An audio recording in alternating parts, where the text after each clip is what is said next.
Que Dieu vous bénisse. Aujourd'hui, je veux simplement m'adresser à vous et prier pour que le message que je vais partager touche profondément votre cœur. Parce que bien souvent, nous naissons dans un endroit précis, dans une famille, dans une région, dans un quartier. Moi, je suis né dans le South Bronx. Et tout ce que j'entendais autour de moi, c'était du rap, des coups de feu, 5 tirs par-ci, des bagarres par-là. Et je me suis toujours demandé, il doit bien exister de meilleurs quartiers que le mien. Le monde ne peut pas se limiter à ça. Aujourd'hui, je veux vous parler de ma vie avant le Christ. Je suis le premier fils d'un adorateur du diable. Pendant 25 ans, j'ai pratiqué le satanisme comme peu l'ont fait. J'étais dans l'église de Satan, dans des églises démoniaques, et dès mon enfance, j'ai été formé par des sorciers et des sorcières pour devenir un adorateur du diable de haut rang. Que nous le croyons ou non, il existe bel et bien un monde des ténèbres. Des choses très sombres se passent dans ce monde. Pendant 25 ans, j'ai connu ce royaume des ténèbres. Le diable est devenu mon père spirituel. Je me souviens, un jour j'étais dans la cour d'une école.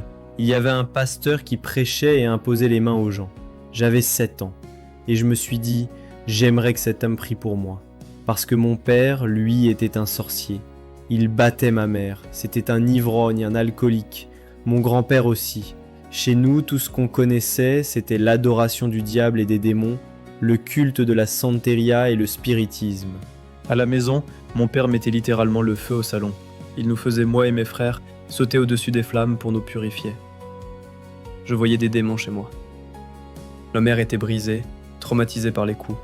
Mon père, qui ne s'aimait pas lui-même, la battait sans relâche. Noël après Noël, nous n'avions pas de cadeaux. Parfois nous avions un sapin, mais rien en dessous. Alors, avec mon frère, nous avançons des histoires pour faire croire qu'on avait reçu des cadeaux, mais nous ne pouvions rien montrer dehors. Je reviens à ce pasteur. Ce jour-là, il est descendu de l'estrade pour prier pour les gens. Il est passé à côté de moi sans me toucher. Alors je me suis dit, mon vrai père ne m'aime pas. Jésus non plus ne m'aime pas. Je suis rentré chez moi brisé. Dans mon esprit d'enfant, je me disais, Jésus a touché tout le monde dans la cour, mais pas moi. Il ne m'aime pas. À partir de ce moment, j'ai gardé cette idée. Mon père ne m'aime pas, et ce Jésus, là-haut, ne m'aime pas non plus. À 8 ans, j'ai été initié au monde de la sorcellerie. J'ai fait un pacte avec le diable. À 33 ans, mon père a été abattu et tué. Je suis devenu le grand prêtre de la maison. Je fréquentais des églises de sorcellerie. Je me suis marié un jour d'Halloween. Je me souviens, c'était un mariage démoniaque. Des sorciers, des sorcières, des démons, des principautés étaient là. On a baptisé notre mariage en des rituels de sang. J'ai vendu mon âme au diable. Je suis devenu l'un des adorateurs du diable les plus puissants de New York. De New York à Haïti, d'Haïti à Cuba, de Cuba à Miami, puis de retour à New York. Je croyais avoir le pouvoir. Je pratiquais la projection astrale pour maudire des quartiers. Je passais des nuits entières assis avec le diable à lui parler comme à un être humain. Il était là, je lui parlais, il me donnait des ordres et des missions. Comment me projeter hors de mon corps, comment maudire des quartiers, boire du sang animal, me couper et boire mon propre sang.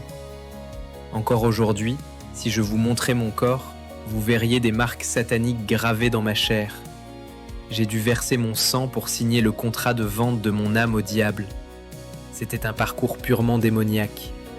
J'ai même consacré ma propre fille au côté obscur, en disant « Quand je ne pourrai plus, elle continuera ». C'était ma seule fille. J'étais profondément satanique. J'ai jeté des sorts à des gens. J'ai causé des souffrances par la sorcellerie, des fausses couches, des avortements occultes. Pourquoi ? Parce que je connaissais la douleur. Je croyais que personne ne m'aimait. Mon père ne m'aimait pas. Dieu ne m'aimait pas, et je cherchais l'amour. Beaucoup de gens sous-estiment l'amour, mais il y a des gens qui s'inscrivent sur des sites de rencontres, qui cherchent partout, parce qu'ils veulent être aimés. Et aujourd'hui, je veux vous présenter celui qui vous aime plus que vous ne pouvez l'imaginer, Jésus-Christ. En 1999, j'en plaisante parfois, Jésus est venu me chercher chez moi. Ce jour-là, j'ai quitté mon corps et je suis allé en enfer. Je ne sais pas combien de temps j'y suis resté. Je courais dans les couloirs de l'enfer, cherchant une issue.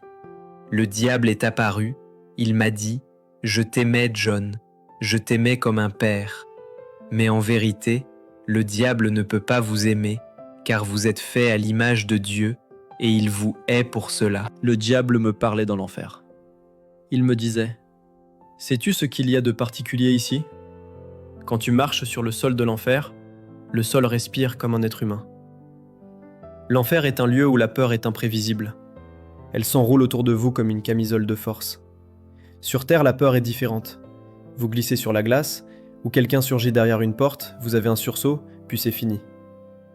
En enfer, la peur est comme une personne. Elle s'enroule autour de vous, vous enferme dans le désespoir. La première chose que j'ai dite en enfer, je n'ai rien à faire ici.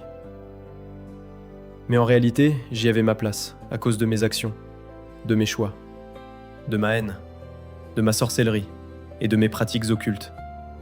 C'était ma vie pendant 25 ans. En octobre 1999, j'ai quitté mon corps et je me suis retrouvé en enfer. Et là, la croix de Jésus-Christ est apparue entre moi et le diable. Le diable voulait m'attraper. Il me disait : « Je dois te détruire, tu n'as pas le droit de me quitter. Je t'ai façonné depuis l'âge de 8 ans pour que tu sois mon enfant, pour que tu diriges l'occultisme, que tu détruises les chrétiens, l'Église et les gens. Tu étais mon instrument préféré pour tuer, voler et détruire. Et maintenant tu pars. Alors je dois te tuer et te détruire. Tu ne retourneras pas dans ton corps. » Quand il a voulu m'attraper, la croix de Jésus-Christ est apparue. Le diable a touché la croix et il est tombé comme un enfant. Il n'avait aucun pouvoir contre la croix. Je suis revenu dans mon corps. J'avais l'impression d'être en réanimation, comme si on me faisait des chocs électriques sur la poitrine. J'ai repris vie et j'ai donné mon cœur au Seigneur Jésus-Christ en 1999. Depuis, c'est un parcours extraordinaire. Je n'aurais jamais pu écrire cette histoire moi-même. Dieu a pris les morceaux brisés de ma vie et en a fait un chef-d'œuvre. Aujourd'hui, je prêche l'évangile.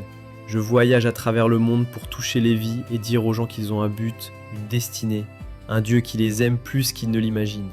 Ce n'est pas là où vous commencez qui compte, mais là où vous terminez. Regardez ma vie, d'un désastre à un chef-d'œuvre. Cela ne veut pas dire que tout est parfait. Je combats toujours le bon combat de la foi. Mais je sais que si vous laissez le stylo dans la main de Dieu, il peut écrire votre histoire comme il écrit la mienne. Que Dieu vous bénisse, je vous aime, je suis tellement reconnaissant que vous m'ayez permis de partager mon histoire. Je sais que Dieu est réel, le petit garçon dans la cour d'école que le pasteur n'avait pas touché à 7 ans, à 35 ans, Jésus n'a pas seulement pardonné, il est venu et il m'a touché. Ma vie n'a plus jamais été la même, je n'adore plus le diable. J'ai quitté ce père que j'ai servi pendant 25 ans. Je ponçais des os humains. Je vivais dans des cimetières. Je pratiquais la sorcellerie dans le monde entier. On me connaissait comme un sorcier, le fils du diable. Aujourd'hui, je suis connu comme le fils de Jésus-Christ, un disciple du Seigneur Jésus-Christ. C'est pas là où vous commencez, c'est là où vous voulez finir. Et je rends grâce à Dieu d'avoir su trouver mon adresse. Que Dieu vous bénisse. Je vous aime. Et je sais qu'aujourd'hui, Dieu est là. Et il veut aussi vous aimer. Amen.